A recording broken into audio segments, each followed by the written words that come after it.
कांग्रेस महासचिव प्रियंका गांधी केरल की वायनाड सीट से लोकसभा का उपचुनाव लड़ेंगी, ये तय हो चुका है। कांग्रेस के अंदर और बाहर काफी पहले से प्रियंका को चुनावी राजनीति में उतारने की मांग होती रही है। सवाल है इस फैसले में कांग्रेस ने देर क्यों की। इसके साथ ही इसका विश्लेषण भी करेंगे कि कांग्रेस और देश की सियासत पर इसका असर क्या होगा।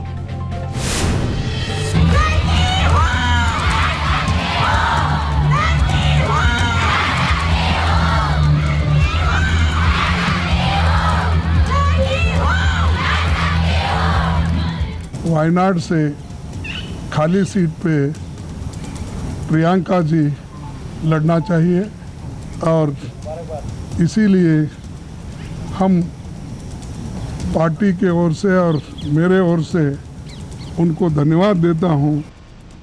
चुनावी मंचों पर भाषण देती, बड़े बड़े राजनीतिक कैंपेन चलाती प्रियंका गांधी अब अपने राजनीतिक सफर में लोकसभा चुनाव लड़ेंगी, ये पक्का हो चुका है। बेशक प्रियंका ने अब तक कोई चुनाव नहीं लड़ा, लेकिन चुनावी सियासत की कई खूबियां उन्हें विरासत में मिली हैं। यही वजह है कि कांग्रेस के नेता कार्यकर्ता से लेकर सियासत की समझ रखने वाले लाखों लोगों को कब से इस बात का इंतजार रहा है कि प्रियंका संसद में दिखें। फिलहाल प्रियंका कांग्रेस महासचिव हैं, लेकिन 2004 के लोकसभा चुनाव से ही वो पार्टी के प्रचार अभियान में शामिल रही हैं। लेकिन अब 52 साल की उम्र में अपने जीवन का पहला चुनाव दक्षिण भारत की सीट वायनाड से लड़ने जा रही हैं। भैया की मैं मदद रायबरेली में भी करूंगी और जैसे इन्होंने कहा हम दोनों रायबरेली में भी हम दोनों मौजूद होंगे और वायनाड में भी। प्रियंका की सियासी समझ और उनकी प्रभावी भाषण शैली को राजनीतिक गलियारों में कई बार सराहा गया।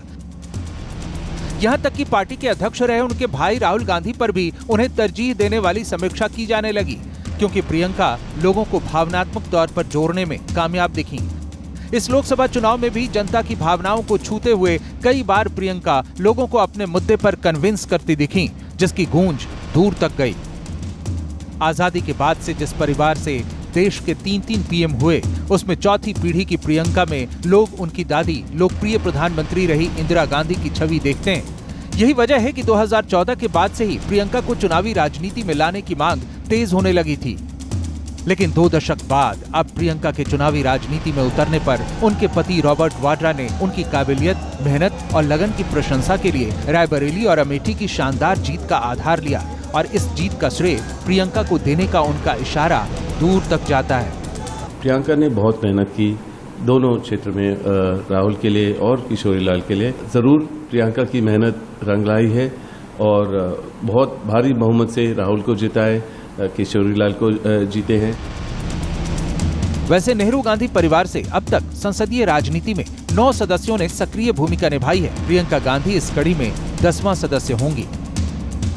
प्रियंका गांधी से पहले उनके नाना और देश के पहले प्रधानमंत्री जवाहरलाल नेहरू, दादी इंदिरा गांधी और दादा फिरोज गांधी, प्रियंका के पिता राजीव गांधी, मां सोनिया गांधी, भाई राहुल गांधी के साथ ही चाचा संजय गांधी और उनकी पत्नी मेनका गांधी के साथ ही चचेरे भाई वरुण गांधी लोकसभा से सांसद रह चुके हैं।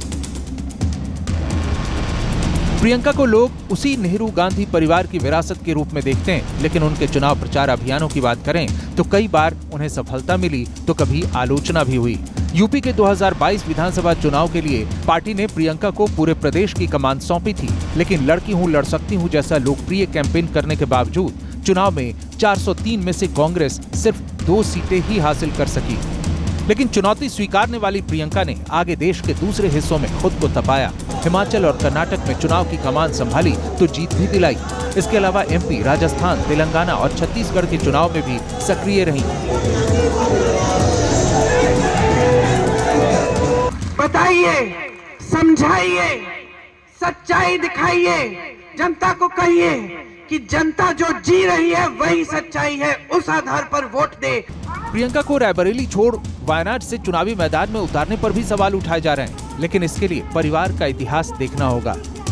इंदिरा गांधी ने 1978 में चिकमंगलुरु से चुनाव जीता था। फिर 1980 में रायबरेली के साथ ही आंध्र प्रदेश की मेडक से भी सांसद बनी थी। सोनिया गांधी 1999 में कर्नाटक के बेल्लारी से सांसद बनी, हालांकि बाद में उन्होंने ये सीट छोड़ दी थी। राहुल गांधी 2019 और 2024 में केरल की वायनाड सीट से सांसद बने, लेकिन वायनाड सीट उन्होंने छोड़ दी।